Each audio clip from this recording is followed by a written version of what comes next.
Node मतलब क्या होता है, जहां पर मोर देन टू ब्रांचेस एक दूसरे को कनेक्ट करते हैं। बैटरी के अक्रॉस जो वोल्टेज होता है वो वोल्टेज सोर्स, रेजिस्टेंस के अक्रॉस जो वोल्टेज होता है वो voltage drop.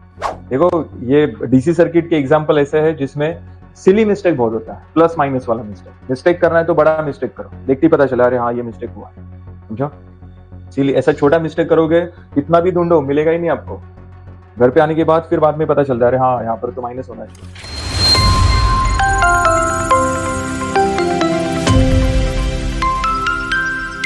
I into R. V is voltage, I is current, and R is resistance. Unit of voltage is volt, unit of current is ampere, and unit of resistance is ohm. अब ये जो V देख रहे हो ना आप लोग, V voltage, इसके दो टाइप्स होते हैं। वोल्टेज के दो टाइप्स होते हैं, एक होता है वोल्टेज सोर्स और एक होता है वोल्टेज ड्रॉप।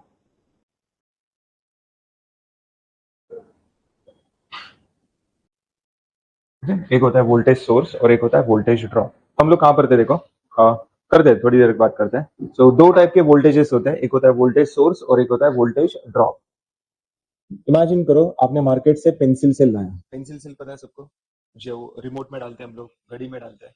तो मार्केट से मैंने एक पेंसिल सेल लाया जिसका पोटेंशियल है 1.5 वोल्ट, ये प्लस ये माइनस। मैं मार्केट से एक पेंसिल सेल खरीद के लाया जिसका प्राइस है 15 रुपीज, और 15 रुपीज में मुझे कितना वोल्टेज मिल रहा है, 1.5 वोल्ट इतना वोल्टेज मिल रहा है। अब घर पे आके मैंने क्या किया, इसके सीरीज में दो रेजिस्टर्स कनेक्ट किए, R1 R2 नाम दिया मैंने इसको। R1 का वैल्यू 2 ओम है, R2 का वैल्यू 3 ओम है। ओके, ऐसे दो रेजिस्टर्स मैंने यहाँ पर सीरीज में कनेक्ट किया। सीरीज पैरेलल आइडेंटिफाई कर सकते हो आप लोग। सीरीज मतलब क्या, एंड टू एंड कनेक्शन, मतलब फर्स्ट का जो आउटपुट है वो सेकंड का इनपुट, सेकंड का जो आउटपुट है वो थर्ड का input, correct. And to end connection है तो उसको हम लोग सीरीज कनेक्शन कहते हैं। अच्छा, जैसे कि ट्रेन के डिब्बे होते हैं, बैठो वहां पर, ट्रेन के डिब्बे होते हैं, ट्रेन के डिब्बे एक के पीछे एक कनेक्टेड रहते हैं, तो उसको हम लोग दो रेजिस्टर्स है 2 ओम एंड 3 ओम, दोनों को मैंने सीरीज में कनेक्ट किया। अब मुझे बताओ करंट हमेशा कैसे फ्लो होता है, positive to negative, higher potential to lower potential. तो यहाँ पर करंट जो फ्लो हो रहा है वो पॉजिटिव टू नेगेटिव फ्लो हो रहा है। I T, I for current and T for total, total current 1.5, ये कौन है, टोटल वोल्टेज ना, we T 1.5 volt. Total current I T मुझे कैलकुलेट करना है। टोटल रेजिस्टेंस बताओ कितना होगा। टोटल रेजिस्टेंस के लिए हम लोग क्या करेंगे, दोनों का एडिशन करेंगे। क्यों एडिशन, क्यों किया, सीरीज कनेक्शन है, सो सीरीज में हम लोग क्या करते हैं, एडिशन। सो R1 प्लस R2, तो 2 ohm plus 3 ohm, answer is 5 ohm. तो बताओ यहाँ पर आपको टोटल रेजिस्टेंस पता है, टोटल वोल्टेज पता है, टोटल करंट कैलकुलेट करना है, क्या करोगे, ओम्स लॉ अप्लाई करोगे। So V is equals to I into R, R को लेफ्ट साइड शिफ्ट करो, V upon R is equals to I। So I T is equals to V T upon R T. बताओ total voltage कितना है 1.5, total resistance कितना है 5, so total current कितना आएगा 0.3 ampere, 0.3 ampere. सो इस सर्किट में से 0.3 एम्पियर इतना करंट फ्लो हो रहा है। मुझे एक बात बताओ, 2 ओम रेजिस्टर में से कितना करंट फ्लो हो रहा है 0.3 एम्पियर, 3 ओम रेजिस्टर में से कितना करंट फ्लो हो रहा है 0.3 एम्पियर। तो दोनों रेजिस्टर में से क्योंकि करंट डिवाइड कहां पर, यस सीरीज कनेक्शन है इसलिए करंट डिवाइड कहां पर होता है, नोड पर, जंक्शन पर डिवाइड होता है। जैसे कि कल्याण स्टेशन पता है सबको, कल्याण स्टेशन का नाम क्या है, कल्याण जंक्शन। क्यों ऐसा नाम क्यों रखा है, क्योंकि Kalyan to Kasara, Kalyan to Karjat and Kalyan to CST, ऐसे 3 ट्रैक्स, मोर देन 2 ट्रैक्स वहां पर कनेक्टेड है ना, तो इसलिए उस स्टेशन का नाम क्या है, कल्याण जंक्शन। मुझे बताओ मुलुंड स्टेशन को हम लोग मुलुंड जंक्शन बोल सकते हैं क्या, क्यों नहीं बोल सकते, क्योंकि Mulund to Thane and Mulund to CST ऐसे दो ही ट्रैक्स वहां पर कनेक्टेड है, तो उसको हम लोग जंक्शन नहीं बोल सकते। सो जंक्शन, नोड मतलब क्या होता है, जहां पर मोर देन 2 ब्रांचेस एक दूसरे को कनेक्ट करते हैं और नोड पर करंट डिवाइड होता है। तो यहाँ पर करंट डिवाइड होने का कोई चांस ही नहीं है, क्योंकि पॉजिटिव से लेके निगेटिव तक करंट फ्लो होने के लिए एक ही पाथ है ना, यहाँ पर सिर्फ एक पाथ है, तो करंट डिवाइड होगा ही नहीं। तो इसका मतलब दोनों रेजिस्टर में से equal amount of current flow हो रहा है। क्लियर है यहाँ तक। चलो नेक्स्ट, प्रैक्टिकल के टाइम बीडब्ल्यू का जो प्रैक्टिकल हुआ तब आपने मल्टीमीटर देखा रहेगा। यहाँ पर ऐसा ऐसा रेगुलेटर जैसा रहता है ना, रोटेट करना रहता है। यहाँ पर दो प्रोब्स होते हैं, एक होता है रेड और एक होता है ब्लैक, बराबर। मल्टीमीटर क्यों कहते हैं इसको, क्योंकि एक ही मीटर हम लोग सब जगह पर यूज कर सकते हैं। वोल्टेज मेजर करना है, करंट मेजर करना है, रेजिस्टेंस मेजर करना है। जब हम लोग वोल्टेज मेजर करने के लिए मल्टीमीटर यूज करते हैं तब इसको वोल्ट मीटर कहते हैं। जब करंट मेजर करने के लिए यही स्विच जब मैं करंट के ऊपर सेट करूंगा तब ये मल्टीमीटर कैसे काम करेगा, एमीटर काम करेगा। जब रेजिस्टेंस मेजर करने के लिए सेट करूंगा तब ओहम मीटर काम करेगा। Volt meter, ammeter, ohm meter एक ही मीटर कर रहा है, इसलिए इस मीटर को क्या कहते हैं, मल्टीमीटर कहते हैं। अब मुझे क्या करना है, इस 2 ओम रेजिस्टर के अक्रॉस का वोल्टेज कैलकुलेट करना है। तो मैं क्या करूंगा, रेड कलर का जो प्रोब है वो यहां पर कनेक्ट करूंगा और ब्लैक कलर का प्रोब यहां पर कनेक्ट करूंगा। जैसे ही कनेक्ट करूंगा यहां पर रीडिंग मिलेगा, मुझे कितना मिलेगा, 2 ओम रेजिस्टर के अक्रॉस का वोल्टेज कितना है। चलो इसको मैं V1 नाम देता हूं। Again ohm's law, V is equals to I into R. इसमें से बताओ करंट कितना जा रहा है 2 ओम में से, 2 ओम में से करंट IT जा रहा है ना, IT 0.3 ampere, correct. And resistance का वैल्यू कितना है R1। तो बताओ 0.3 टोटल करंट कितना है 0.3 एंड टोटल रेजिस्टेंस कितना है 2। सो V1 इज इक्वल्स टू कितना 0.6 वोल्ट। क्लियर है। तो मुझे यहाँ पर रीडिंग कितना मिलेगा 0.6 वोल्ट इतना रीडिंग मिलेगा।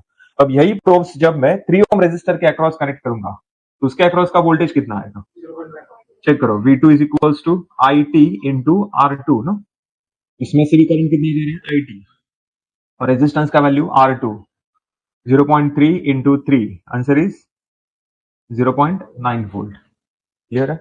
अब मैंने आपको स्टार्टिंग में बोला कि दो टाइप के वोल्टेजेस होते हैं, एक होता है वोल्टेज सोर्स और एक होता है वोल्टेज ड्रॉप। डायग्राम में देखो आपको 3 वोल्टेजेस दिख रहे हैं, एक है 1.5, एक है 0.6, एक है 0.9, तीन वोल्टेजेस दिख रहे हैं। अब इसमें से बता वोल्टेज सोर्स कौन है।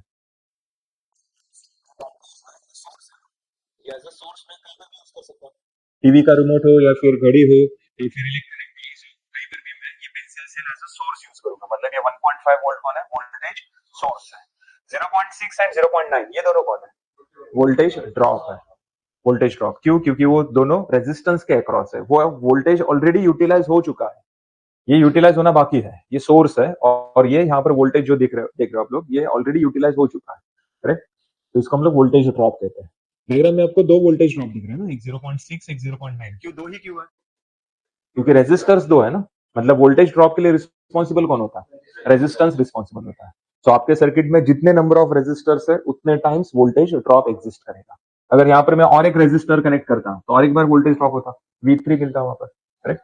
तो नंबर ऑफ रेजिस्टर जितना होगा उतने टाइम्स वोल्टेज ड्रॉप एग्जिस्ट करेगा। क्लियर है यहाँ तक।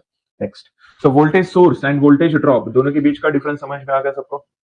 बैटरी के अक्रॉस जो वोल्टेज होता है वो वोल्टेज सोर्स, रेजिस्टेंस के अक्रॉस जो वोल्टेज होता है वो वोल्टेज ड्रॉप।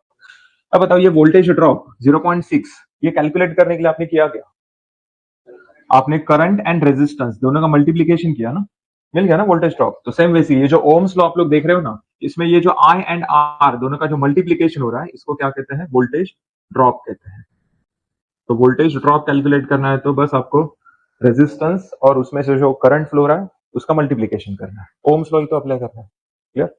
नेक्स्ट, तो ये समझा सबको।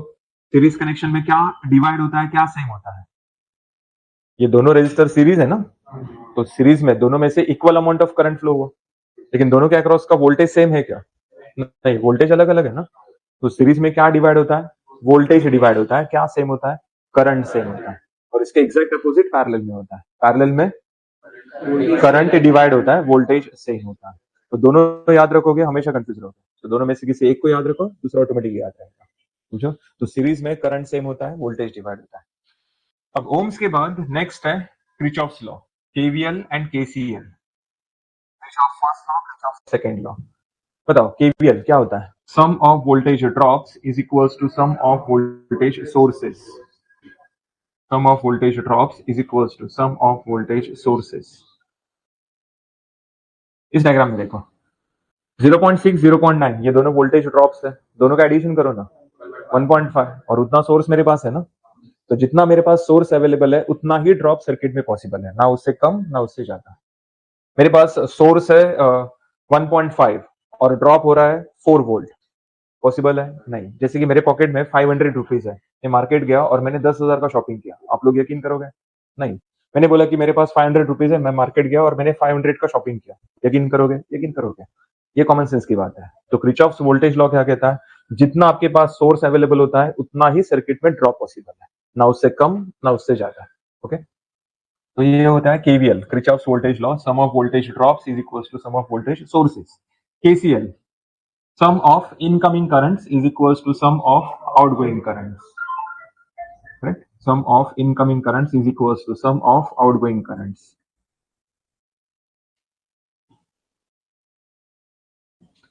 Mesh analysis and nodal analysis, ऐसे दो टाइप्स आपको देखना है. Mesh analysis based on KVL, nodal analysis based on KCL. Correct है. चलो बस आपको ये बताना था कि वोल्टेज के दो टाइप्स होते हैं, एक वोल्टेज सोर्स होता है, एक वोल्टेज ड्रॉप होता है. वोल्टेज ड्रॉप के लिए रिस्पॉन्सिबल कौन है? रेजिस्टेंस. आपके सर्किट में जितने नंबर ऑफ रेजिस्टर्स है उतने टाइम्स वोल्टेज ड्रॉप होता है. तो बताओ मेश एनालिसिस के लिए आपको कौन सा लॉ अप्लाई करना है? KVL, Kirchhoff's voltage law. क्या होता है KVL? Sum of voltage drops is equals to sum of voltage sources. Voltage drops is equals to sum of voltage sources. Voltage drop calculate करने के लिए क्या करना है? वोल्टेज ड्रॉप कैसे कैलकुलेट करते हैं? I into R, current and resistance दोनों का मल्टीप्लीकेशन करो, वोल्टेज ड्रॉप मिल गया आपको.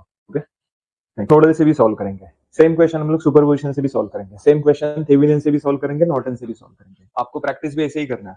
डेली वन प्रॉब्लम सॉल्व करना है, एक ही करो, एक से ज्यादा मत करो. समझो? तो डेली वन प्रॉब्लम सॉल्व करना है by using mesh, nodal, superposition, Thevenin's, Norton's, 5 methods. और सभी से आंसर आपका सेम आना चाहिए.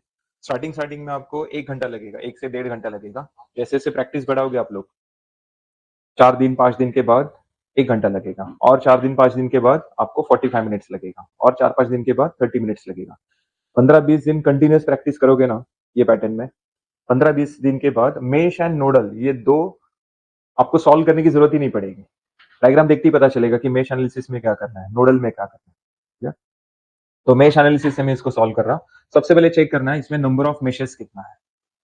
Number of meshes 2. Number of meshes identify करना बहुत इजी है, फ्रैक्शन ऑफ सेकंड में होना चाहिए. बताओ इसमें कितने हैं? 2. अब कितने हैं? 3. अब कितने हैं? 4. 1 2 3 4. अब बताओ अब कितना है? 1 2 3 4 5. अब बताओ कितना है? 1 2 3 4 5 6 7. टोटल 7 मेशेस है. So number of meshes identify करना बहुत इजी है. तो इस सर्किट में टोटल 2 मेशेस है. तो जितने मेशेस है उतने मेश करंट आपको एज्यूम करना है क्लॉकवाइज डायरेक्शन में. I1 एंड I2 ऐसे दो करंट्स मैंने एज्यूम किए यहाँ पर क्लॉकवाइज डायरेक्शन में. अब आप लोग बोलेंगे कि एंटी क्लॉकवाइज एज्यूम करेंगे तो क्या होगा? कुछ नहीं होगा, आंसर सेम आएगा, बस साइन चेंज होगा. अगर क्लॉकवाइज में I1 का आंसर 5 एम्पियर है तो एंटी क्लॉकवाइज में -5. क्लॉकवाइज में -5 है तो एंटी क्लॉकवाइज में +5. क्लियर है? नेक्स्ट, सो हमेशा क्लॉकवाइज से एज्यूम करो. Applying KVL for mesh 1. Applying KVL for mesh 1. ये सब लिखने का है ऐसा. फर्स्ट मेश को जब मैं केवीएल अप्लाई करूंगा तब क्या होगा? I1 is greater than I2. Clear? चलो स्टार्ट कर रहा हूं. बताओ फर्स्ट मेश को मैं केवीएल अप्लाई कर रहा हूं. Sum of voltage drops is equals to sum of voltage sources. Equal sign के लेफ्ट साइड क्या लिखना है? Sum of voltage drops. Voltage drop के लिए रिस्पॉन्सिबल कौन है? रेजिस्टर. तो चेक करो फर्स्ट मेश में कितने रेजिस्टर्स है? 2. कौन से? 2 ओम एंड 3 ओम. लिखो फिर 2 ओम 3 ओम. अब सिर्फ रेजिस्टर लिखने से आपको वोल्टेज ड्रॉप मिलेगा क्या? उसको करंट से मल्टीप्लाई भी तो करना है. सो 2 ओम में से कौन सा करंट जा रहा है? I1 जा रहा है. I1. 2 ओम में से कौन सा करंट जा रहा है? I1 अकेला जा रहा है. करेक्ट. तो 2 इंटू क्या आएगा? I1. 2 ओम के ऊपर देखो ना, ऊपर कोई करंट दिख रहा है क्या आपको? नहीं, सिर्फ नीचे दिख रहा है. मतलब 2 ओम में से सिर्फ एक ही करंट जा रहा है, I1. आगे 3 ओम के लेफ्ट साइड I1 है, राइट साइड I2 है. मतलब क्या? 3 ओम में से दोनों करंट जा रहा है, I1 भी जा रहा है, I2 भी जा रहा है. क्या करेंगे? क्यों? I1 माइनस I2 क्यों? I1 बड़ा है, I2 छोटा है. चलो माइनस ही क्यों? प्लस भी तो कर सकते हैं. माइनस ही करना, ये किसने बोला? प्लस भी तो कर सकते हैं. I1 plus I2. Yes. 3 ohm resistor vertical है. अब वर्टिकल में जो करंट जाएगा वो एक तो डाउनवर्ड जाएगा या फिर एक तो अपवर्ड जाएगा. तो ध्यान से देखो, I1 जो आपने क्लॉकवाइज में एज्यूम किया उसमें I1 3 ओम में से कैसे जा रहा है? डाउनवर्ड्स, नीचे की तरफ जा रहा है. एंड I2 कैसे जा रहा है? अपवर्ड्स. तो अपोजिट डायरेक्शन में जा रहा है, इसलिए सब्ट्रैक्शन हो रहा है. अब किसमें से क्या माइनस करना है वो आपको यहां से पता चलेगा. I1 बड़ा है, I2 छोटा है, सो I1 माइनस I2. बताओ ये क्या मिल गया मुझे? Voltage drop. ये क्या मिल गया? Voltage drop. अरे ड्रॉप ही तो है ना, करंट एंड रेजिस्टेंस दोनों का मल्टीप्लीकेशन है. करंट रेजिस्टेंस दोनों का मल्टीप्लीकेशन है. बताओ क्या करेंगे दोनों का? क्या करेंगे दोनों का? समेशन करेंगे. करो फिर यहां पर. समझा? Sum of voltage drops is equals to क्या? Sum of voltage sources. तो बताओ फर्स्ट मेश में कितने वोल्टेज सोर्सेस है? 2. 20 वोल्ट 8 वोल्ट. क्लॉकवाइज डायरेक्शन में चेक करना है, राइजिंग एंड फॉलिंग पोटेंशियल. मुझे एक बात बता, मेरे पास 2 वोल्टेज सोर्सेस हैं, 3 वोल्ट 3 वोल्ट. फर्स्ट में मैं जा रहा हूँ left to right, minus to plus, और सेकंड में जा रहा हूँ right to left, plus to minus. तो बताओ जब मैं माइनस टू प्लस जाऊंगा तो इसको क्या कहेंगे? Rise in potential, okay, rise in potential कहेंगे।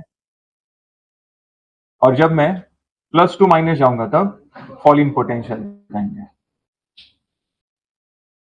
इसको रट्टा मत मारो, अपने रियल लाइफ के साथ इसको कंपेयर करो। इमेजिन करो मेरा एक बिजनेस है जो पहले प्लस में चल रहा था, अभी माइनस में चल रहा है। मतलब क्या हुआ? गिर गया ना, पूरा बिजनेस डूब गया, फॉल हो गया। तो अच्छी बात है या बुरी बात है?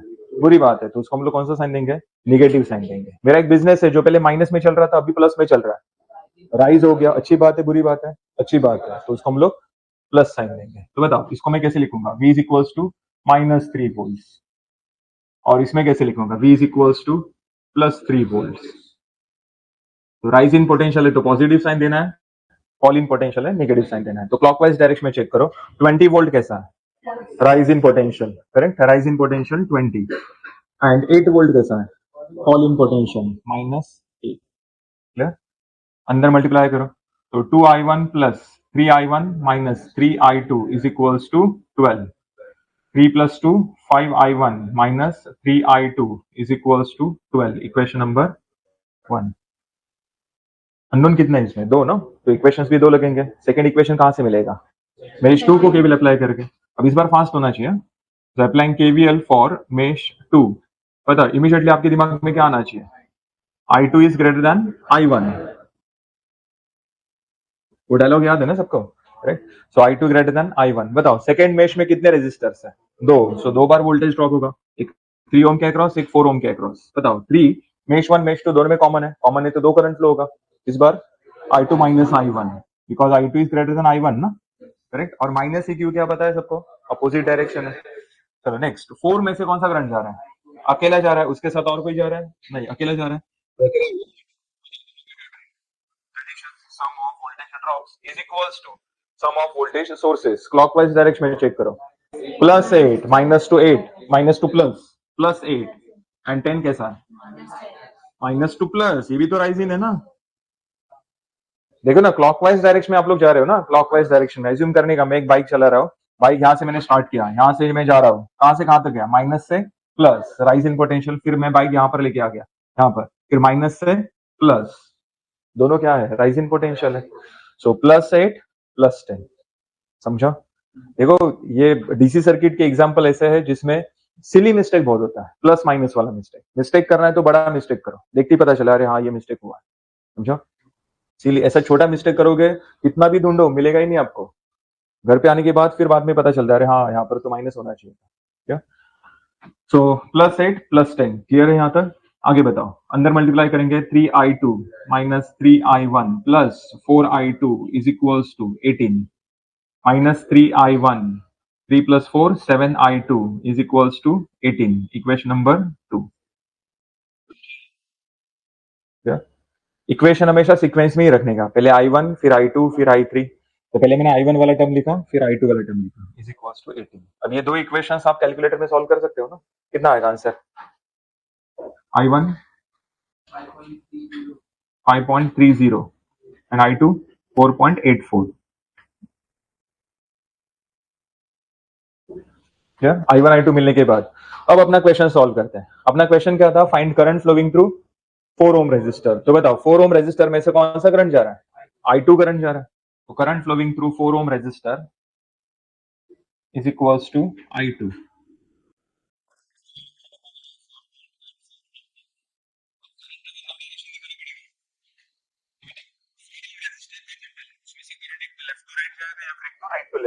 कैसे जा रहा है i2 current? Left to right जा रहा है ना, ऐसा लेफ्ट टू राइट। समझा? 4 ओम रेजिस्टर हॉरिजॉन्टल रेजिस्टर है और उसमें से करंट कौन सा जा रहा है? i2 अकेला जा रहा है ना, i2, करेक्ट। कैसे? Left to right. ये हो गया आपका फाइनल आंसर। अब बताओ प्रीवियस प्रॉब्लम में और इस प्रॉब्लम में आपको क्या डिफरेंस मिल रहा है? करंट सोर्स आ गया। प्रीवियस प्रॉब्लम में सिर्फ रेजिस्टेंस एंड वोल्टेज सोर्स, बस इतने ही थे, करंट सोर्स कहीं था ही नहीं। अब सब बच्चों को है ना करंट सोर्स देखने के बाद बहुत टेंशन आता है।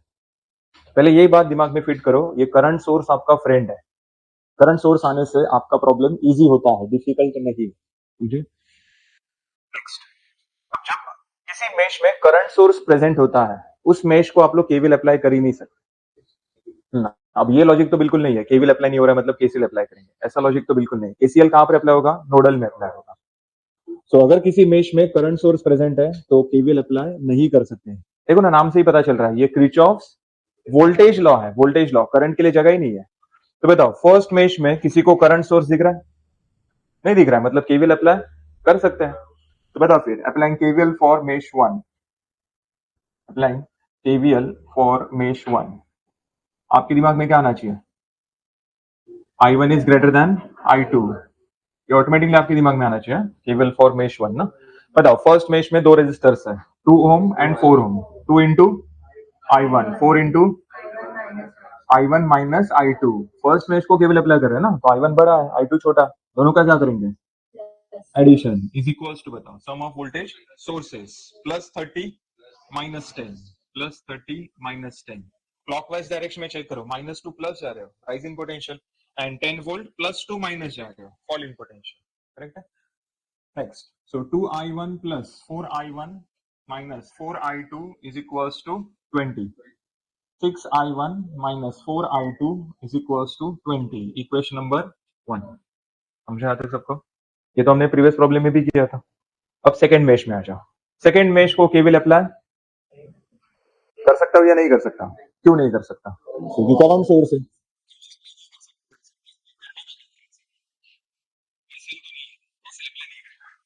यहाँ पर कॉमन सेंस यूज करना है, कॉमन सेंस। यस, सोर्स नहीं नहीं, ये तो देखो मैंने क्या बोला, कॉमन सेंस यूज करना है। कैसे देखो,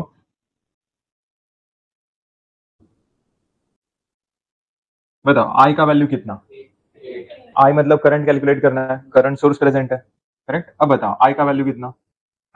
-8। जब सेम डायरेक्शन था तब आपने प्लस लिया, जब अपोजिट था माइनस लिया। अब ये सब डिसाइड करने के लिए आपने ओम्स लॉ अप्लाई किया, केवीएल केसीएल कोई लॉ अप्लाई किया? नहीं, आपने कॉमन सेंस यूज किया। अरे करंट सोर्स प्रेजेंट है, करंट कैलकुलेट करना है, सेम डायरेक्शन तो प्लस, अपोजिट है तो माइनस, तो सेम यही कॉमन सेंस यहाँ पर अप्लाई करो ना। Yes, I2 is equals to -8, opposite direction है ना, 8 एम्पियर का और I2 का डायरेक्शन सेम है, अपोजिट है, अपोजिट है, तो क्या करेंगे? I2 is equals to -8। लेकिन मीनिंग क्या दोगे? केवल हमने तो लॉ अप्लाई किया ही नहीं है, बाय ऑब्जर्वेशन। आप लोग बाय कॉमन सेंस भी लिख सकते हो, लेकिन वो थोड़ा चीप लगता है, वो भी करेक्ट ही है। तो बाय ऑब्जर्वेशन परफेक्ट वर्ड है। तो डायग्राम को बस आपने अच्छे से ऑब्जर्व किया और I2 का आंसर डिसाइड किया। तो बताओ I2 इज इक्वल्स टू कितना? -8 एम्पियर, समझो, -8 एम्पियर। चलो, तो I2 का वैल्यू फिर यहाँ पर पुट करो। So from equation 1, 6I1 minus 4 into I2 ना, I2 के जगह क्या लिखेंगे? -8 is equals to 20। तो 6I1 कितना आएगा? 32 plus 32 is equals to 20। तो 6I1 is equals to 20 minus 32। So I1 is equals to minus ये कितना आएगा? 12 minus 12 divided by 6। तो I1 is equals to -2 ampere. समझा सबको ये? अब आंसर नेगेटिव आ गया, मतलब रॉन्ग है क्या? नहीं, डायरेक्शन अपोजिट है। हमने I1 और I2 के जो डायरेक्शन एज्यूम किए क्लॉकवाइज में, वो एक्चुअल में एंटी क्लॉकवाइज में। अब वो सब एक्सप्लेन मत करते बैठो, वो एग्जामिनर को पता है। जैसा आ रहा है आंसर वैसा ही रखने का, प्लस है तो प्लस, माइनस है तो माइनस। अब अपना क्वेश्चन सॉल्व करते हैं। अपना क्वेश्चन क्या था? Find current flowing through 6 ohm resistor. Actually ये क्वेश्चन है ही नहीं, मींस सॉल्व करने की जरूरत ही नहीं है। क्वेश्चन है current flowing through 2 ohm resistor. अगर 6 ओम बोला होता find current flowing through 6 ohm resistor, तो इतना सब करने की जरूरत ही नहीं थी। आप लोग डायग्राम देख के बता सकते हो 6 ओम में से कौन सा करंट जा रहा है? 8 एम्पियर जा रहा है। सॉल्व करने की जरूरत भी नहीं है। तो यहाँ पर क्वेश्चन क्या रहेगा? Find current flowing through 2 ohm resistor. तो बताओ 2 ओम रेजिस्टर में से कौन सा करंट जा रहा है? I1 अकेला जा रहा है, I1 अकेला जा रहा है। तो current flowing through 2 ohm resistor is equals to -2 ampere. बताओ, और ये I1 2 ओम में से कैसे जा रहा है? Left to right, right to left, left to right. देखो ना, क्लॉकवाइज में लिया ना आपने, I1 करंट क्लॉकवाइज डायरेक्शन में लिया ना आपने, तो 2 ओम में से वो कैसे जा रहा है? लेफ्ट टू राइट, यहाँ पर left to right direction. Clear है? चलो नेक्स्ट, अगर यहाँ पर आपको 4 का भी करंट कैलकुलेट करना है, 2 ओम एंड 4 ओम। 4 ओम तो दोनों में कॉमन है, उसमें से I1 भी जा रहा है, I2 भी जा रहा है। I1 कैसे जा रहा है? अपोजिट डायरेक्शन है, तो क्या करेंगे? सब्ट्रैक्शन करेंगे। माइनस I2 का वैल्यू है -8, तो आंसर कितना आएगा? -2 + 8 6 एम्पियर, करेक्ट। अब कुछ लोग बोलेंगे कि अरे I1 - I2 क्यों लिया, मुझे I2 - I1 करना है। ऐसा भी कर सकते हो, ऐसा भी कर सकते हो ना। माइनस ही क्यों किया समझा ना सबको, क्योंकि अपोजिट डायरेक्शन है। तो I2 - I1 करेंगे तो -8 -2, तो -8 + 2 answer is -6 ampere.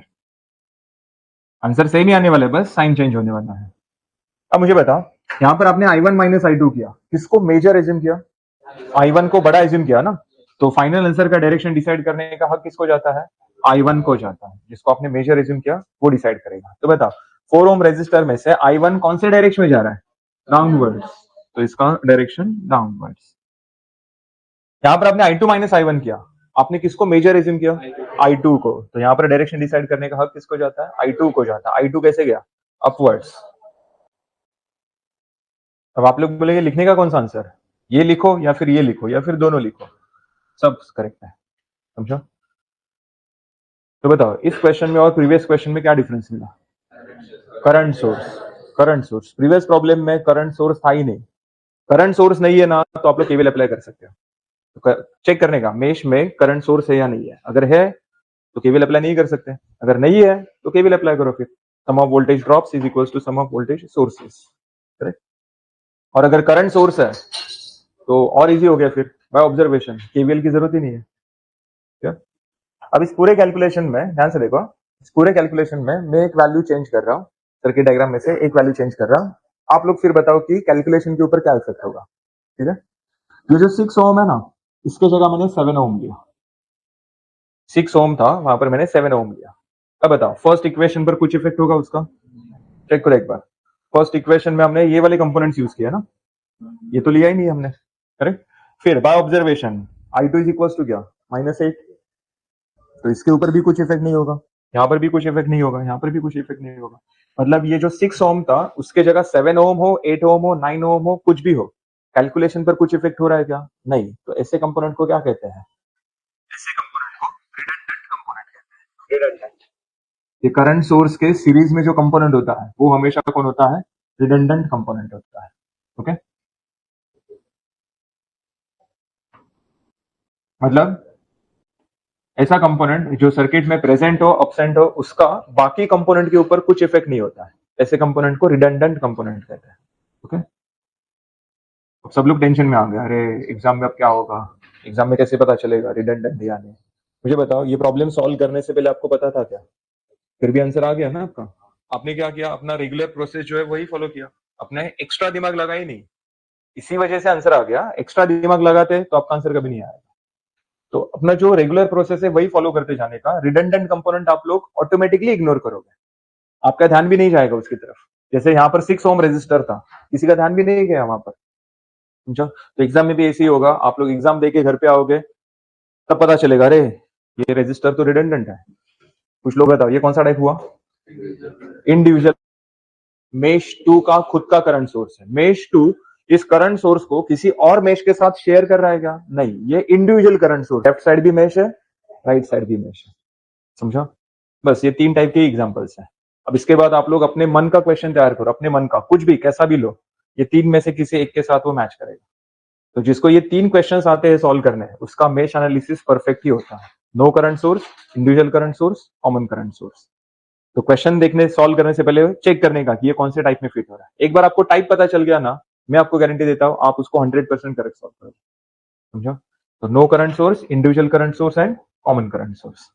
Current source के सीरीज में जो कंपोनेंट है वो रिडंडेंट कंपोनेंट होता है। आज हम लोग सिर्फ मेश एनालिसिस ही करने वाले हैं।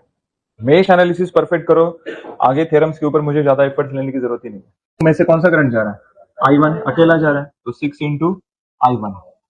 ये वाले 6 ओम में से I1 I2 दोनों करंट जा रहा है ना, सो I1 minus I2, I1 minus I2 क्या करेंगे, दोनों का एडिशन इज इक्वल्स टू, बताओ कितने वोल्टेज सोर्स है? एक ही तो है, 18 वोल्ट। क्लॉकवाइज डायरेक्शन में चेक करो, राइज इन या fall in? Rise in potential. तो आगे 6I1 plus 6I1 minus 6I2 is equals to 18।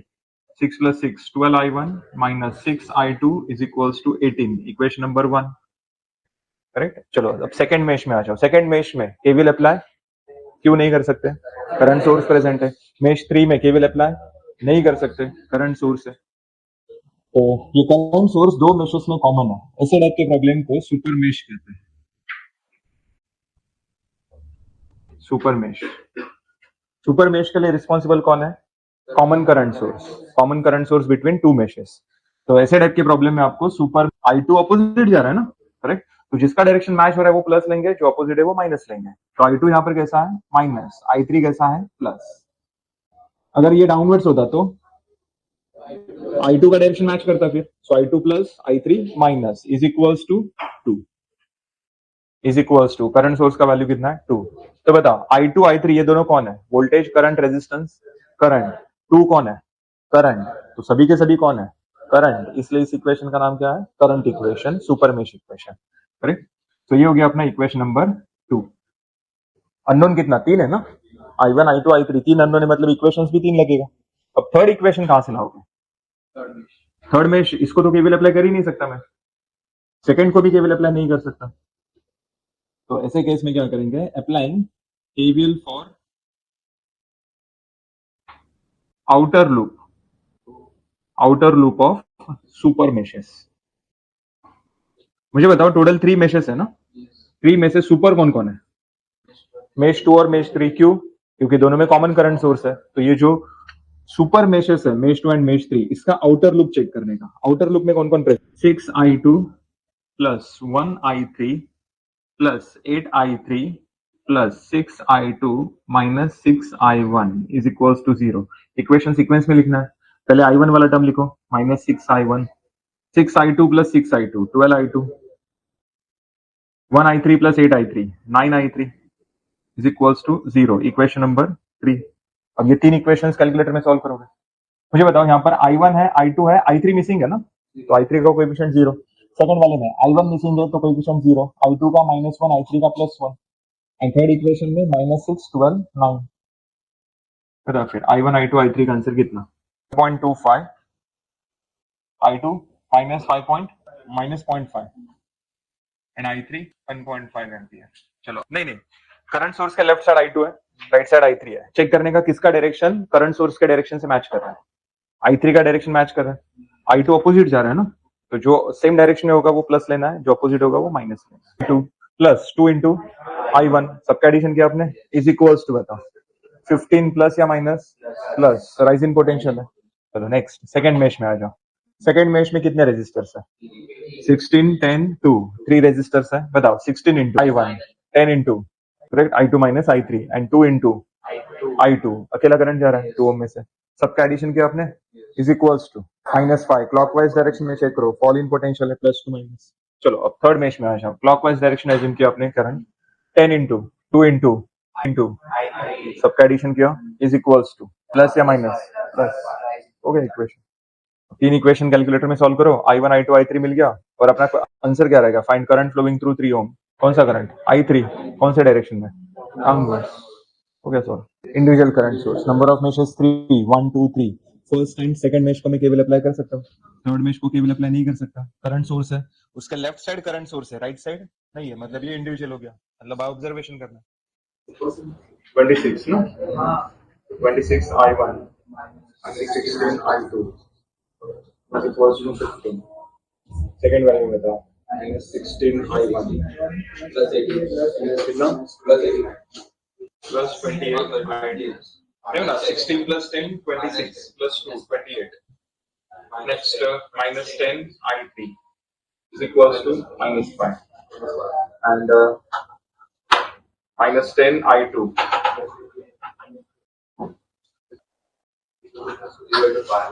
equals to 5। Check करो इक्वेशंस। कितना रहा I1 I2 I3? 0.98 0.65 0.65 0.77। अब अपना क्वेश्चन था फाइंड करंट फ्लोइंग थ्रू 3 ना, तो current flowing through 3 ohm resistor is equals to I3 0.77 ampere, direction downward. Match हो गया सबका आंसर। नेक्स्ट ये वाले में बताओ, number of meshes 3, 3 current clockwise में अज्यूम किया, बता इसके इक्वेशंस। फर्स्ट इक्वेशन आएगा 9i1 minus 6i2 is equals to 6 minus 6i1 ना minus 2i3 is equals to 0 and i3 is equals to correct है। y3 का वैल्यू यहाँ पर लिखो, दो इक्वेशंस मिलेंगे या फिर डायरेक्ट ये तीन इक्वेशन सॉल्व करो।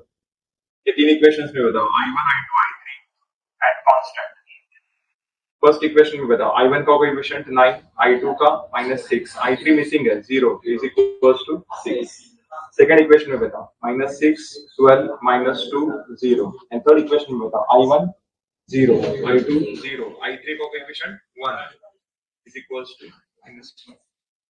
तो डायरेक्ट ये तीन इक्वेशंस कैलकुलेटर में सॉल्व करो। i3 का वैल्यू यहाँ पर पुट करने की जरूरत नहीं है।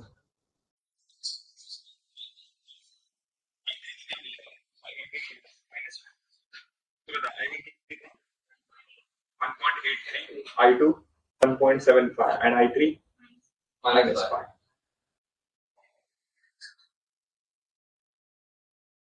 समझा? चलो नेक्स्ट। अब अपना क्वेश्चन था फाइंड करंट फ्लोइंग थ्रू 4। तो 4 ओम में से कौन सा करंट जा रहा है?